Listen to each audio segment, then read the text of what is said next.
2024 সালের ফেব্রুয়ারি মাস উত্তরপ্রদেশের মিরাট থেকে পুলিশ একজন সরকারি কর্মচারীকে অ্যারেস্ট করে, কারণ এই ছেলেটা গোপনে ভারতের সব টপ সিক্রেট ইনফরমেশন পাকিস্তানে পাচার করছিল। একটা বা দুটো নয়, 250টারও বেশি ক্লাসিফাইড ইনফরমেশন সে পাকিস্তানের হাতে তুলে দিয়েছিল। 27 বছরের সত্যেন্দ্র শিবাল, যে খুব অল্প বয়সে চাকরি পেয়েছিল ভারতের ফরেন মিনিস্ট্রিতে, কিন্তু সুন্দরী মেয়ের প্রেমে পড়ে সে নিজের দেশের সাথেই বিশ্বাসঘাতকতা করেছিল। তবে শুধুমাত্র সত্যেন্দ্র শিবলা নয়, 2019 সালে ব্রহ্মস মিসাইলে সিনিয়র ইঞ্জিনিয়ার নিশান্ত আগরওয়াল, 2020 সালের 11 জন নেভি অফিসার, এমনকি 2018 সালে ইন্ডিয়ান এয়ারফোর্সের অফিসার, এরা সবাই হানি ট্রাম্পের ফাঁদে পড়ে। আর এই প্রত্যেকটা ক্ষেত্রে একটা সেম পার্টনার ইউজ করা হয়েছিল। হানি ট্র্যাপের মাধ্যমে সুন্দরী মেয়েরা রূপের জাদুতে একের পর এক ভারতীয় আর্মি অফিসার, নেভি অফিসিয়াল, এমনকি টপ লেভেলের ফরেন মিনিস্ট্রি অফিসারদেরকেও ফাঁসিয়ে যাচ্ছিল।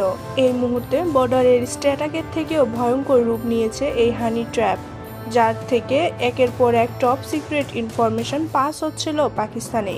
কিন্তু প্রশ্ন হলো যে জওয়ান অফিসারগুলো ভারতের সুরক্ষার রাখার শপথ নিয়েছিল, তারা ঠিক কিভাবে পাকিস্তানের এই ফাঁদে পা দিচ্ছে। আরও জানলে অবাক হবেন, এই হানি ট্র্যাপের শুরুটা হয়েছিল ভারতেই, যখন সুন্দরী নারীদের ব্যবহার করে রাজারা গুপ্ত হত্যা করত। রিসেন্ট একটা হানি ট্র্যাপ নিয়ে আজকের এই ভিডিও। সত্যেন্দ্র শিবাল উত্তরপ্রদেশের হাপুর জেলায় জন্মগ্রহণ। পড়াশোনা ছোটবেলায় থেকে খুব ভালো ছিল। কলেজ শেষ করে সত্যেন্দ্র এসএসসি সিজিএল এর এক্সাম দেয় এবং মিনিস্ট্রি অফ এক্সটার্নাল অ্যাফেয়ার্সে জব পায়। খুব অল্প বয়সে সত্যেন্দ্র চাকরি পেয়েছিল, ফলে তার পরিবারও ভীষণ খুশি ছিল। 2021 সালে সত্যেন্দ্রকে মস্কোতে থাকা ভারতের এম্বাসিতে সিকিউরিটি উইংসে ট্রান্সফার করা হয়, আর 2021 থেকেই সে মস্কোতে থাকা শুরু করে। তবে সত্যেন্দ্র সোশ্যাল মিডিয়ায় ভীষণ অ্যাক্টিভ, যে এত ভালো একটা পজিশনে চাকরি করছে এই বিষয়টা নিয়ে সে ফ্লেক্স করত। নিজের সোশ্যাল মিডিয়ায় সে বড় বড় করে এটাকে মেনশন করে যে মস্কোতে একটি এম্বাসিতে জব করে।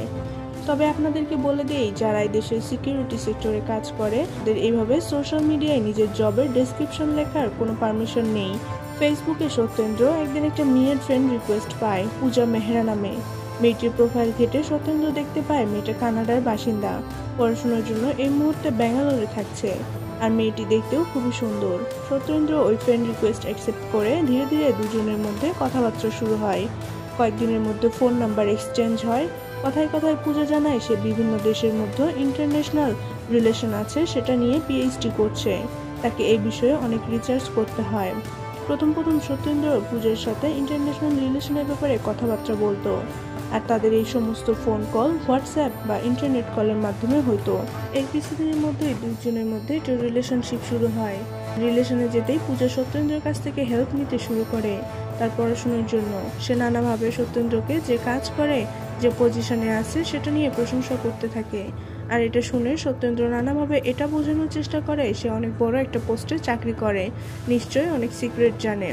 সত্যেন্দ্র নিজের ইগোকে আরও বড় করে দেখানোর জন্য এমন কিছু ইনফরমেশন পূজাকে বলতে থাকে যেটা কোনো সাধারণ মানুষের পক্ষে জানা উচিত নয়। এই সময় পূজা সত্যেন্দ্রের কাছে নিজের কলেজের একটা প্রজেক্টের ব্যাপারে হেল্প চায়, আর এইভাবেই অল্প অল্প করে সেন্সিটিভ ইনফরমেশন সত্যেন্দ্রের কাছ থেকে নিতে শুরু করে। পূজা একদিন তাকে জানায় যে সে যে ইনফরমেশন দিয়েছে সেদিন আমি একটা আঙ্কেলের কাছে এগুলো বলেছি, আর সেই অল্প ইনফরমেশনের জন্যই আমাকে অনেকগুলো টাকা দিয়েছে। পরে বাবার কাছে জানতে পারি ওই আঙ্কেল পাকিস্তানে থাকে, আর এটা শুনে সত্যেন্দ্র ঘাবড়ে যায়। এই সময় পূজা বলে, আচ্ছা তুমি তো ইন্ডিয়া এম্বাসিতে চাকরি করো, তোমার কাছে তো প্রচুর ইনফরমেশন আছে, আর এতে অনেক টাকাও তুমি ইনকাম করতে পারবে। সত্যেন্দ্র এই প্রস্তাবে রাজি হয়ে যায়, আর শুরু হয় পূজার সাথে ইনফরমেশন শেয়ারিং। সত্যেন্দ্র দুটো ব্যাংক অ্যাকাউন্ট ছিল, একটা ভারতে আর একটা মস্কোতে। সে প্রত্যেকবারই যখন পূজাকে কিছু ইনফরমেশন শেয়ার করছিল তার অ্যাকাউন্টে টাকা ঢুকতে থাকে। প্রত্যেকে একটু কম সেন্সিটিভ ইনফরমেশন শেয়ার করলেও ধীরে ধীরে ক্লাসিফাইড ইনফরমেশন শেয়ারিং শুরু হয়। এমনকি সত্যেন্দ্র ভারতের মিলিটারি সিক্রেটও শেয়ার করতে শুরু করে। এভাবেই প্রায় 250টারও বেশি টপ সিক্রেট ইনফরমেশন শেয়ার করেন, আর তার বদলে প্রায় 30 লক্ষ টাকা সত্যেন্দ্রের অ্যাকাউন্টে ঢোকে।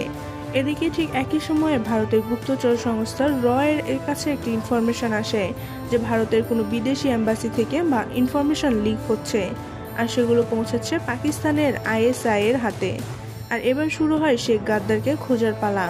র এবং আইবি গোপনে এম্বাসিতে কাজ করা প্রত্যেক সোশ্যাল মিডিয়া থেকে শুরু করে ব্যাংক অ্যাকাউন্ট সার্চ করতে থাকে, আর তাদের নজর গিয়ে পড়ে সত্যেন্দ্রের উপরে। ইদানিং সত্যেন্দ্র সোশ্যাল মিডিয়ায় প্রেজেন্স অনেক বেড়ে গিয়েছিল। তাছাড়া তার দুটো ব্যাংক অ্যাকাউন্ট মিলিয়ে যে পরিমাণ টাকা ছিল সেটা তার স্যালারির তুলনায় অনেক বেশি, সাথে সমস্ত টাকার লিঙ্ক পাওয়া যাচ্ছিল পাকিস্তানের সাথে। ইন্টেলিজেন্স অফিসাররা এবার ওয়েট করতে থাকে একটা পারফেক্ট টাইমের।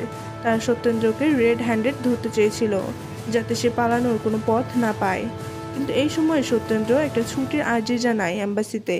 কারণ হিসাবে দেখায় তার একটা কাজিনের বিয়ে আছে।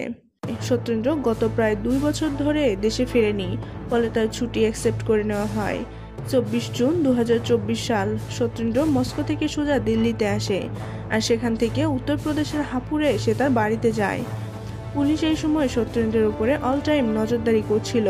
তারা সোশ্যাল মিডিয়া থেকে শুরু করে ব্যাংক অ্যাকাউন্ট সবকিছুর উপর সার্ভিলেন্স করছিল। ঠিক এই সময় 3 দিন পর 31 জানুয়ারি 2024 ইউপি এটিএস এর পুলিশ সত্যেন্দ্রের বাড়িতে যায়। কিন্তু তারা কি দেখতে পায়, সত্যেন্দ্র বাড়িতে নেই, সে মিরাটে গেছে তার কাজিনের বিয়েতে। আর মিরাটেই পুলিশ আবার সত্যেন্দ্রকে এটিএস এর অফিসে ডেকে পাঠায়। শুরু হয় জেরা। শুরুর থেকে সত্যেন্দ্র নানাভাবে এটা ওটা বুঝিয়ে পুলিশের সামনে নিজেকে নির্দোষ প্রমাণ করতে চায়, কিন্তু যখন তাকে চেপে ধরা হয় তখন সে সবকিছু স্বীকার করে নেয়। তবে সে এখন এটা ভাবছিল যে পূজা মেহরা নামে কোনো এক মেয়ে সত্যিই হয়তো আছে, কিন্তু এটিএস জানায় পূজা মেহরা নামে আদতে কোনো এক্সিস্টই করে না, আর এটা পাকিস্তানের আইএসআই এর কোনো এজেন্ট, যে তাকে প্রেমের ফাঁদে ফেলে সত্যেন্দ্রের কাছ থেকে ইনফরমেশন নিচ্ছিল। সত্যেন্দ্র নামে এফআইআর রেজিস্টার করা হয়। বিএনএস এর 121 ধারায় তার উপর দেশদ্রোহিতার মামলা হয়। আর এই ঘটনার পরেই সত্যেন্দ্রের পরিবার লজ্জায় তার এলাকা ছেড়ে চলে যায়। এটা শুধু একমাত্র সত্যেন্দ্রই নয়, এইভাবে আরো অনেক বড় বড় পদে থাকা অফিসারদের কাছ থেকে ব্ল্যাকমেইল করে প্রেমের ফাঁদে ফেলে টাকার লোভ দেখিয়ে তথ্য হাতিয়ে নিচ্ছে পাকিস্তান।